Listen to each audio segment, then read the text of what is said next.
وقال النبي صلى الله عليه وسلم من تشبه بقوم فهو منه او كما قال عليه الصلاة والسلام۔ محترم، قابل قدر احترام، قابل احترام عزیزان اکرام،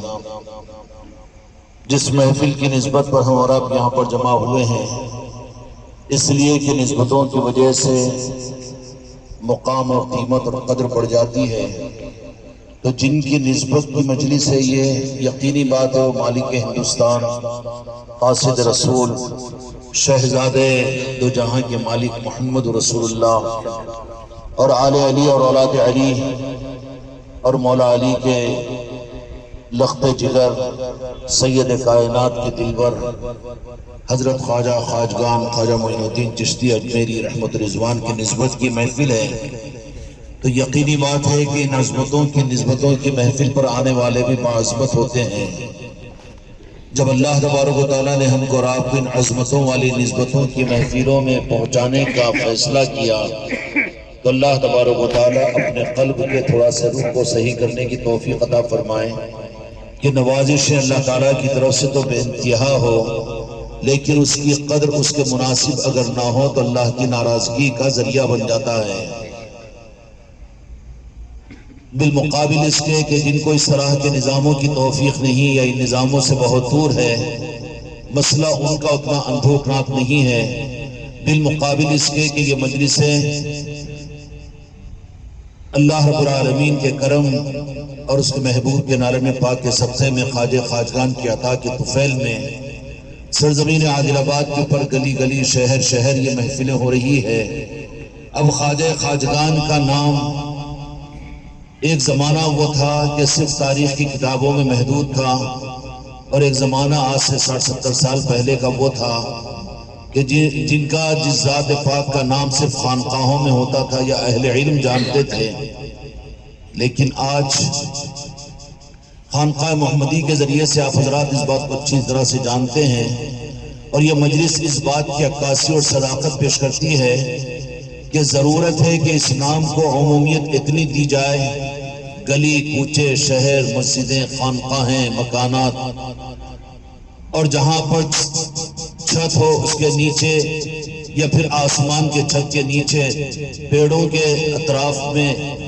اور اسی طریقے سے ندیوں کے کنارے، کیونکہ جن کی نسبت کی محفلیں ہیں ان کے کام کی نوعیت ہی یہی ہے۔ بہت سی دینی خدمتیں ہیں، مدارس دینیہ کے لیے چھت چاہیے، علماء چاہیے اور اساتذہ چاہیے، اسی طریقے سے نمازوں کے لیے مسجدیں چاہیے، مسجدوں کا نظام چاہیے، اور بھی دوسرے دینی نظاموں کے لیے جو قابل قدر ہے یہ نظام ہوں گے،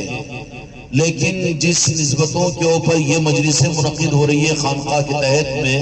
وہ اولیاء کی مجلسیں ہیں، تو اس لیے ضروری ہے کہ اولیاء کا نام تو ہو، لیکن اولیاء کا طریقہ اگر نہ ہو تو اس سے پورا فائدہ ہم حاصل نہیں کر سکتے۔ نام تو اولیاء کا ہو، لیکن نسبت اگر پوری نہ ہو اور ویسا ہی اگر نہ ہو تو پھر نتیجے کے اعتبار سے نتیجہ پورا نہیں نکلے گا۔ میرے دوستوں، میرے بھائیوں اور میرے عزیزوں، مسجدوں کے کام مسجدوں میں ہوں گے، مدرسوں کے کام مدرسوں میں ہوں گے، اور گھروں کے کام گھروں میں ہوں گے، تحریکوں کے کام تحریکوں کے حساب سے ہوں گے، لیکن اولیاء اکرام کے کام بالخصوص سلطان الہند کا نظام، اس کے لیے ضروری ہے کہ ان کے نظام کے لیے بھی اللہ یہ رخ ہم کو آپ کو سمجھنے کی توفیق فرمائے کہ آپ کو دو جہاں کے مالک میرے آقا اس ملک ہندوستان کو بھیجا تھا، تو پھر آپ نے یہاں پر کام کو اور اپنے نظام کو اور مدینے کے اس نور کو پہنچانے کے لیے کیا بڑے محلات کا انتخاب کیا تھا، بادشاہوں کی سرپرستی کو حاصل کیا تھا، یا علم والوں کی سرپرستیوں کو لیا تھا، یا پھر اسکالرز کو ڈھونڈا تھا، یا پھر پرتھوی راج پتھورا کی حکومت کا سہارا لیا تھا، یا پھر کوئی قوموں کا سہارا لیا تھا؟ ان سارے سوالوں کے اندر میں آپ کا جواب نفی کے اندر میں ہوگا، اہل علم تو یہی کہیں گے۔ پھر خواجہ خواجگان نے جس نظام کو اس ملک کے اندر میں منشأ مصطفیٰ کے پورا کرنے کے لیے یہاں پر جو کام کیا ہے،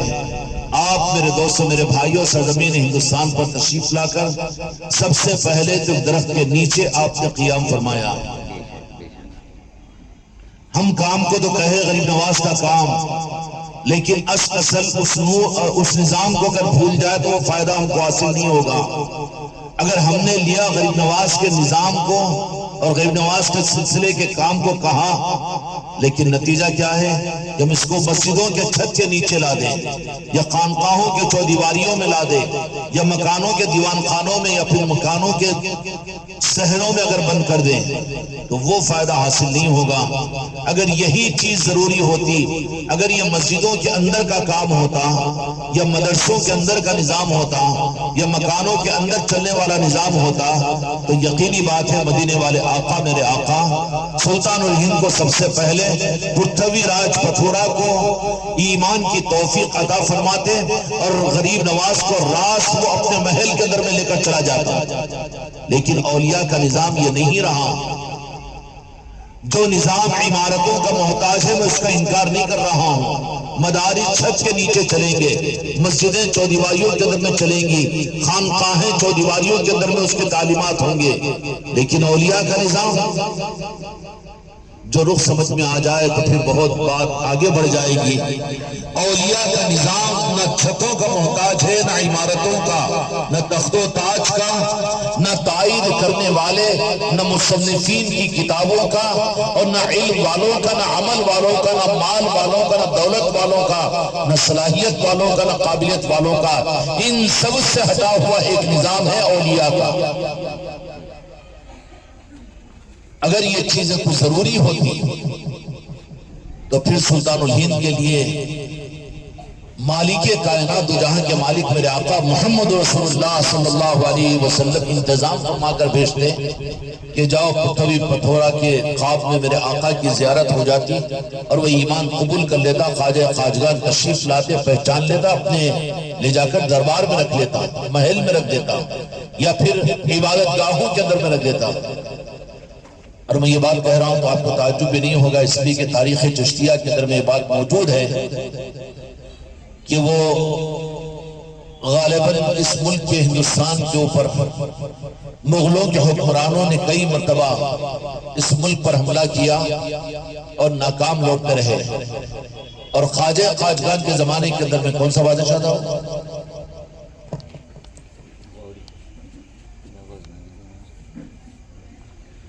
جو مسلم حکمران تھا، غزنی سے آیا ہوا تھا،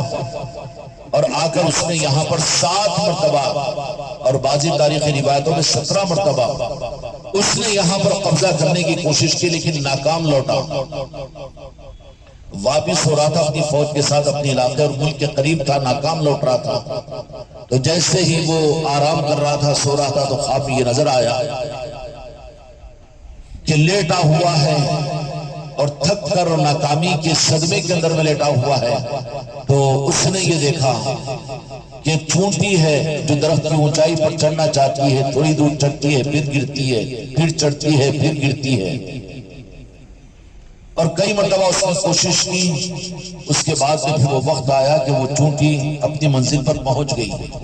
اسی پر آنکھ لگی۔ تو وہاں پر اللہ تبارک و تعالیٰ نے نظام تکوینی کے اعتبار سے اس کو خواب میں یہ ہمت عطا کی کہ واپس نامراد کیوں لوٹتا ہے، جا ہندوستان کی تاریخ تیرا انتظار کر رہی ہے۔ ابھی تو ناکام لوٹا تھا، مایوس اور صدمے میں لوٹا تھا، کہ ہندوستان کی تاریخ عرض کر رہا ہوں، لیکن بتایا وہ ایک بزرگ کی شکل کو خواب اور بشارت کے اندر میں، اور ہمت دلائی۔ تو پھر جیسے ہی وہاں سے اپنے وطن کو واپس ہونے کے بجائے وہ پھر ہندوستان کی طرف میں اس نے سفر کیا، اور جیسے ہی ہندوستان کو وہ آیا، اس کے بعد میں اللہ تبارک و تعالیٰ نے اس کو فتح و کامرانی عطا فرمائی۔ وہی وقت تھا سلطان الہند کے خواجہ خواجگان خواجہ غریب نواز کا قافلہ اجمیر شریف پہنچا ہوا تھا، اجمیر شریف پہنچا ہوا تھا۔ یہ فاتح بن کر علاقے کو فتح کرتے کرتے کرتے کرتے راجستھان کے اندر میں پہنچا، اور پہنچنے کے بعد اس علاقے کے اندر میں اجمیر کے قریب جب اس نے پہنچا تو وہاں پر عین مغرب کا وقت، عصر کی نماز کی اذان ہو رہی تھی۔ اس بادشاہ نے کہا کہ جہاں پر ہم اپنی حکومتوں کی سہولتوں کے ساتھ میں ہم نہیں پہنچ پا رہے ہیں، یہاں پر مسلمان کیسے پہنچے؟ کہا کہ اذان کہاں سے آ رہی ہے؟ تو اذان مسجدوں کی اذان نہیں تھی، وہ اذان مدرسوں کی اذان نہیں تھی، وہ اذان وہ خانقاہ محمدی کی اذان نہیں تھی، وہ اذان کسی کے گھر میں ہونے والی جماعت کی اذان نہیں تھی،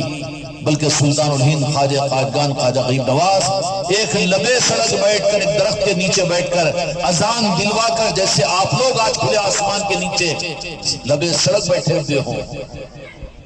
بہت بعض اوقات ناگوار ہوتا ہے ہماری طبیعتوں کے بالمقابل۔ فقیروں کے لیے کوئی بیر نہیں ہونا چاہیے کہ نالیوں کے پاس بیٹھ کر اور کہیں پر بازاروں میں بیٹھ جائے اور کہیں پر ندیوں کے کنارے بیٹھ جائے۔ میرے بچوں، خانقاہ محمدی والوں کے لیے ابھی یہ رخ بہت ضروری ہے کہ ہم بھی یہی نہ سوچیں کہ مجمع جمع ہو جائے تو اسی روم میں بٹھائیں گے اور بہترین ان کے لیے پانی کا انتظام، پنکھوں کا انتظام اور بہترین مسجدوں کے اندر میں یا پھر خانقاہوں کی بہترین خانقاہیں بنا کر اور پنکھوں اور ایسیوں کے اندر میں، یہ نظام نہیں ہے اولیاء کا۔ اگر ہو سہولت تو استعمال کرو، اس کا انکار نہیں، لیکن نظام یہ نہیں ہے۔ تم کو یہاں پر سڑک کے کنارے کیوں بٹھایا گیا؟ یہاں کرسیاں ڈال دی گئی تھی، راستے بند کر دیے گئے تھے۔ ہم نے تو کہا کہ نہیں، راستے جانے والوں کو جاتے ہوئے بھی دیکھے اور ان کو پیغام ملے گا یہ۔ اگر تم نے راستے بند کر دیے تو بیچارے آئیں گے نہیں۔ ایک تو راستہ چلنے والوں کی حق تلفی، اسلام اور مسلمان حق تلف کرنے والوں کا نام نہیں ہے، حق تلف کرنے والے نہیں ہے، نہ حق مارنے والا مسلمان ہو سکتا ہے۔ یہ تو ان کا حق ان کو دینے والا ہوتا ہے۔ کسی کے راستوں کو تنگ کر دینا اور کسی کو مصیبت کا باعث بن جانا، کسی کو تکلیف کا باعث بن جانا، یہ اسلام کا اصول نہیں ہے۔ اب راستے سے آنے جانے والے وہ گزر جائیں گے ضرور، لیکن ان کے کانوں کے اندر میں نہیں تو کم از کم آنکھیں دیکھے گی کہ یہ بھی دیوانے لبے سڑک کنارے یہاں بیٹھے ہوئے ہیں۔ یا مسجد نہیں ہے، یا خانقاہ نہیں ہے، مکان نہیں ہے، لیکن راستے پر کیوں بٹھایا تم کو؟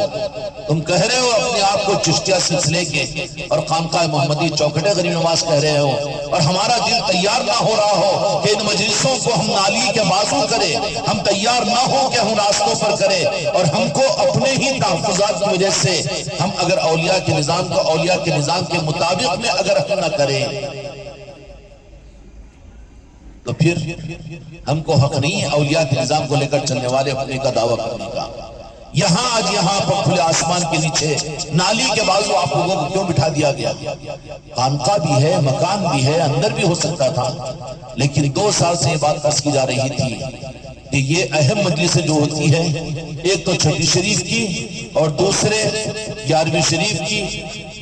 محرم کی اور میلاد کی، یہ 4 محفلیں کوشش یہی کرنا چاہیے حتی المقدور، کیوں کہ تمہارے گھروں کے اندر کا پیغام وہ پیغام نہیں پہنچتا جو تمہارے گھر کے دروازے کے باہر لوگوں کو جو پیغام ملے گا۔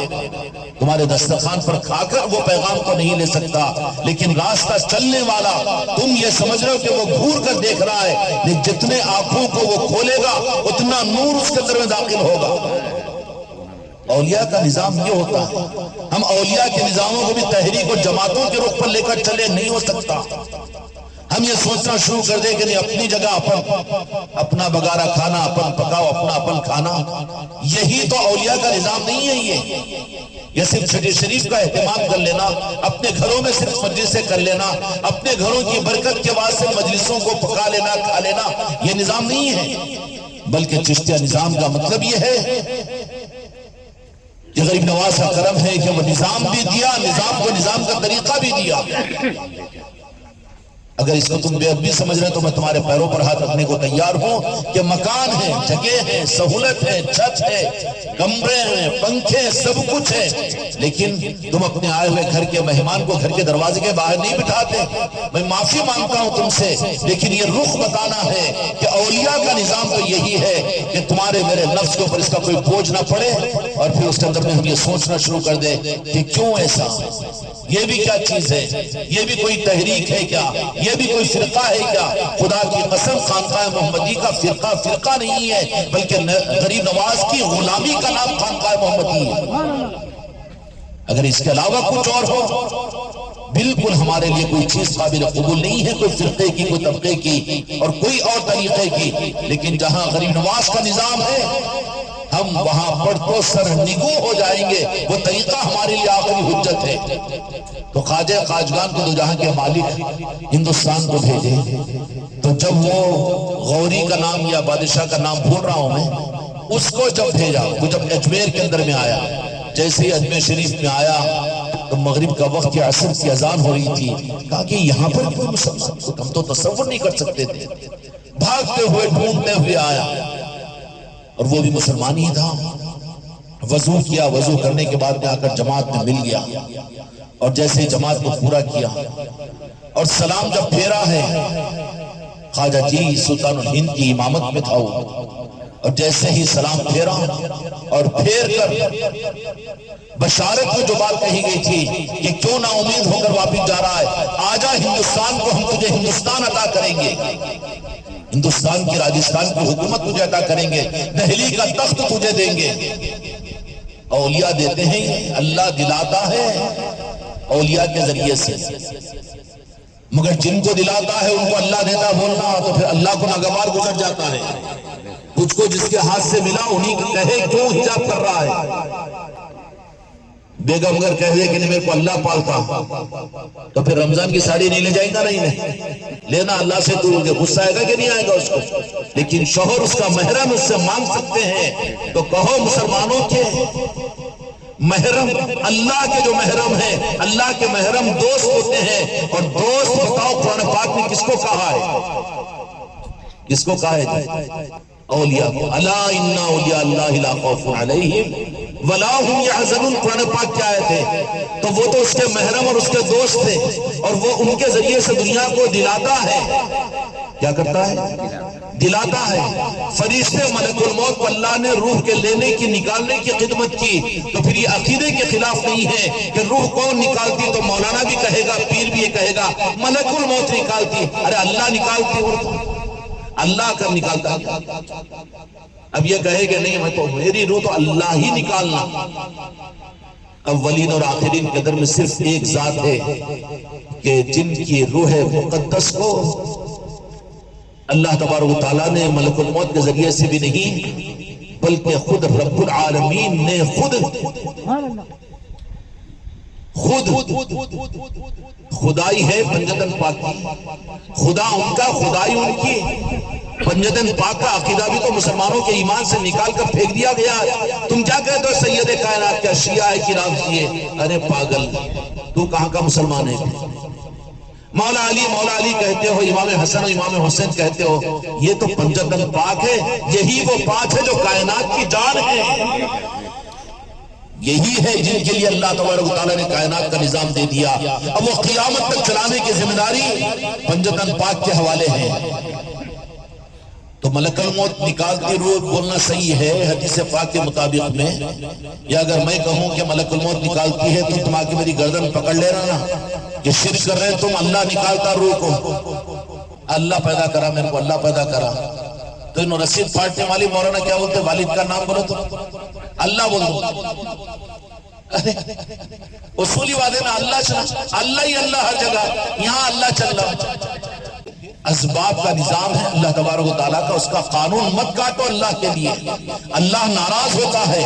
اولیاء اللہ کے محرم ہوتے ہیں، اللہ کے دوست ہوتے ہیں۔ الا ان اولیاء اللہ لا خوف علیہم، ہم غریب نواز کو یاد کر رہے ہیں تو یہ اللہ کو یاد کرنا ہے، اور اللہ کو یاد کرنا خالی اندر مسجدوں میں، خالی خانقاہوں میں نہیں۔ ہم کو اپنے عقیدے کے صحیح کرنے کی فکر کی توفیق عطا فرمائے، اپنے عقیدے کے صحیح کرنے کی۔ عقیدہ صحیح ہو گیا خدا کی قسم اللہ تبارک و تعالیٰ تھوڑے عمل پر بھی راضی ہو جائے گا، عقیدہ اگر غلط نہیں ہوگا تو۔ اور بہت بڑے عمل والا، 60 کروڑ برس کے عبادت والا، لیکن عقیدے میں چکر آ گئی کہ میں اس کو سجدہ کیوں کروں، تو اللہ بولا ہاں تو تیرے فلسفے اور تیرے دماغ کے حساب سے تو نہیں کرتا ہوں بول رہا، اور میں کروں تو میری بات کا انکار کر رہا، نہیں اللہ تیرے کو کرتا ہوں، اس سے کیا مطلب؟ تو جہاں کرو بولے وہاں کر، میرا اگر بندہ ہے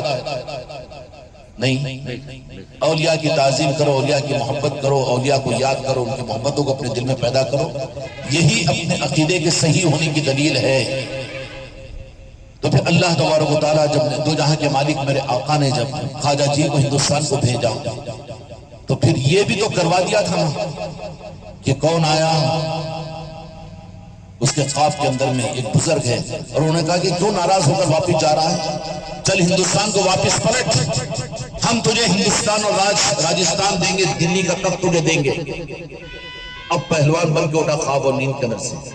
خدا کی قسم بزرگوں کی بشارت جو ہوتی ہے تو ایمان جوان ہو جاتا ہے، چہروں پر نورانیتیں آ جاتی ہے، ہمتیں بلند ہو جاتی ہے۔ ہوا اور وہ بزرگ کا چہرہ نظر آیا اور انہوں نے کہا کہ کیوں پریشان ہوتا ہے؟ واہ میرے غریب نواز نے آنے سے پہلے ہی واپس ہونے والوں کو حیات میں نہیں بلکہ خواب میں ملک دے دیا۔ یہ ہے مالک ہندوستان جو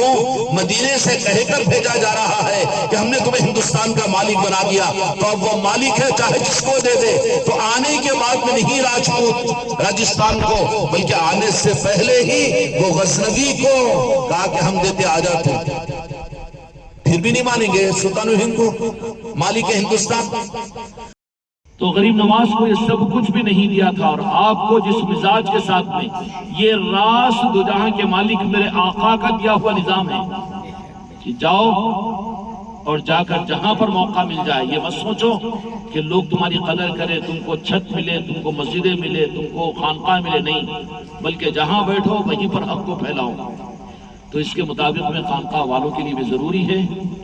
کہ اس اصلی نظام کو قابو میں لانے کے لیے اپنی سمجھ پر، اپنے لیول پر اگر سوچتے رہو ہم کو تو وہ کرنا ہے جو کہا گیا، مہینے میں کتنے، ہفتے میں کتنے، اور پھر بعض اوقات دن میں 2 مرتبہ موقع مل رہا ہے، سعادت سمجھ رہے ہو اس کو، کبھی تھکنے کا ہی معاملہ نہیں ہے۔ یہ غریب نوازی کا تو کرم ہے نا۔ اب یہ بھی بولو اللہ بولیں گے، یہ بھی اللہ جو بولیں گے، تو بیگم سے تو ہی سیکھو نا، بیوی سے نہیں۔ کھانا مانگنے کے بجائے، بیگم کھانا دو بولنے کے بجائے جا کے بیٹھ جاؤ، اللہ دینا، اللہ کھلانا ہو تو کھلاتا کیوں نہیں، بھوکا مر جاتا نا۔ وہ توحید کے خلاف نہیں ہے، اسباب کی دنیا ہے یہاں پر۔ جس کو جو کام دے دیا اللہ تبارک و تعالیٰ، وہ کام وہ کر رہا ہے، اس کا انکار مت کرو۔ ملک الموت ہی روح کو نکالتی ہے، اللہ ہی نکالتا بولو تو سر پٹک لیتے رہے، اللہ کچھ ہی نہیں ہوتا تجھ سے۔ اللہ ملک الموت کو کام دیا ہے تو تو بول، ملک الموت روح نکالتی ہے بول کے۔ اگر کوئی کہے کہ نہیں میں اگر بول دوں نہیں اللہ ہی نکالتی، ملک الموت روح نہیں نکالتی، تو پاگل ہوگی، دماغ خراب ہوگا کہ پیر صاحب تمہارا بولیں گے کہ نہیں بولیں گے؟ اللہ بھی چاہتا ہے کہ ملک الموت ہی کا نام لو، کہ وہ روح کو نکالتا ہے، اس لیے کہ اس نے اس کے ذمہ کیا ہے۔ آسمانوں سے بارش فرشتوں سے برساتا نہیں، اب اللہ ہی برساتا ہو تو اللہ نے بولے گا فرشتوں سے برساتا ہوں۔ اسی طریقے سے اللہ تبارک و تعالیٰ اپنے اولیاء کے ذمہ کائنات کے نظام کو چلانے کے لیے رکھا ہے۔ 2 جہاں کے مالک میرے آقا نے خواجہ جی کو ملک ہندوستان دے دیا، اور ابھی آئے نہیں ہندوستان پر، آنے سے پہلے ہندوستان کو پھر دے دیا۔ ایسے سخی ہوتے ہیں کہ وہ بادشاہ کو بلایا، تو آ جانا میں تیرے کو دے دیتا ہوں۔ چنانچہ وہ آیا یہاں پر، خواجہ جی سے ملاقات کیا، سلام پھیرتے دکھ گئے تو بس جاتے ہی قدموں میں پڑ گیا۔ ایسا نہیں پڑتا کامہ بنے تو نہیں، تو ذرا گھور کے دیکھتا ہوں، ارے شرک ہو جاتا ہے کیا ہی بولتا ہوں۔ اگر کامہ بنتے چلے نہیں جی نہیں، ارے کیا لگا، ہم معلوم ہے ان کی دعا میں کتنا اثر ہے وہ، پھر اب کیوں کیا ہو گیا بولے تو نہیں، اب ذرا کیا ہے کہ وہ شرک، اب کامہ نہیں بن رہے وہاں پر، تو یہ تو کاموں کا بندہ مشرک ہے۔ یہ اللہ پر یقین کرنے والا کہاں ہے، کاموں کے لیے آیا تھا وہ۔ تو خیر سلطان الہند نے اس کو دے دیا حکومت کا تخت و تاج، وہ خود لیتے نہیں ہیں۔ اور آپ کا جو نظام ہوا مسجدوں میں نہیں ہوا، خانقاہوں میں نہیں ہوا، ظاہری سارے نظاموں کے اندر میں نہیں ہوا۔ ہر نظام قابل قدر ہے دین کی خدمتوں کا، لیکن اولیاء کا نظام ان میں سے کسی ایک چیز کا بھی محتاج نہیں ہے۔ اس لیے خانقاہ محمدی والوں، اگر تم اولیاء والا نظام سمجھتے ہو نا، تو پھر تم بھی اس نظام کو گھروں کا، چھت کا، صرف مسجدوں کا، صرف خانقاہوں کا نہیں، بلکہ آگے بڑھ کر کوشش کرو کہ اصل چشتیہ مزاج پر تم پہنچے۔ اور یہ نظام سلطان الہند کو کنہوں نے عطا کیا کہ جاؤ جھاڑ کے نیچے بیٹھ جاؤ، ندی کے کنارے بیٹھ جاؤ، اور اپنوں میں نہیں، جن سے پہچان نہیں ان میں، اور پھر انسانوں کو بلا کر دعوت مت دو اسلام کی، بلکہ تم بیٹھ جاؤ وہاں پر، تمہارے نور کو دیکھ کر وہ آئیں گے، وہ خود قبول کریں گے۔ تو یہ نظام غریب نواز کو کس نے عطا کیا؟ مدینے والوں نے عطا فرمایا۔ اوریجنل نظام ہے، بعد میں یہ فرقے، یہ جماعتیں، یہ مسلکیں سب بعد میں بنی۔ لیکن اوریجنل نظام جو مدینے سے راز خواجہ جی کو جو ملا، طریقہ جو ملا ہے خواجہ جی کو اسلام کے اور ایمان کے دنیا میں ظاہر کرنے کا، وہ راست مدینے سے ملا۔ اگر وہ راست نظام کو تو پھر قیامت تک کے زمانے تک بھی اگر اس راست نظام کو لے کر ہم چلیں گے، اس کے اثرات یقینی ہیں، یقینی ہے کہ نہیں؟ اس لیے میرے بچوں، کھلے آسمانوں کے نیچے اپنے گھروں کے سامنے کی اس طریقے کے، اور جہاں پر بھی پھر جنگل اور دیہاتوں میں بھی چلے جاؤ، وہاں پر بھی خواجہ جی نے یہی کیا تھا کہ وہاں پر ایک مقام کے اوپر بیٹھ جاتے، پہاڑی کی چوٹی کے اوپر۔ تو خواجہ خواجگان خواجہ غریب نواز نے پہاڑ کی کوٹیوں کی کہا ہے، وہ پورے بکریاں چرانے والے، اونٹ چرانے والے، اونٹا زیادہ رہتے تھے، بکریاں زیادہ رہتے تھے۔ راجستھان کی بکریاں مشہور ہے کہ نہیں؟ یہاں کے بھینسا 2 لیٹر دودھ نہیں دیتے، مگر راجستھان کی بکریاں 5-5 لیٹر دودھ دیتی، تو پہاڑوں پر چرانے۔ تو بولے کہ ایک سنگم ہوتا تھا بکریوں کے اونٹوں کو چرانے کا، تو خواجہ جی اپنے مریدین کو ان کے لیے لنگر کا انتظام کر کے ٹھنڈے پانی کے گھڑے ان کے ساتھ بھیج کر وہ جنگلوں کے اندر میں وہاں پر بٹھا دیتے ہیں۔ کیا کرنا سرکار؟ تو بولے کہ جاؤ ان کو ٹھنڈا پانی پلاؤ، ان کے لیے کھانے کا انتظام کرو۔ وہ جو اونٹوں اور بکریوں کے چرانے والے، ارے جنگل میں ٹھنڈا پانی، جنگل میں کھانا، بلکہ اپنے ہاتھوں سے ڈال کر ان کو کھلاؤ، یہ میرے خواجہ جی کی عین سنت ہے۔ اور یہ سنت خواجہ جی کی نہیں ہے، راست مدینے سے ملی سو ہے، اور خدا کی قسم مدینے کی سنت میں اثر ہے اور اس میں نور ہے، وہ نور کے اثرات دنیا میں پھیلیں گے، کریں گے انشاءاللہ۔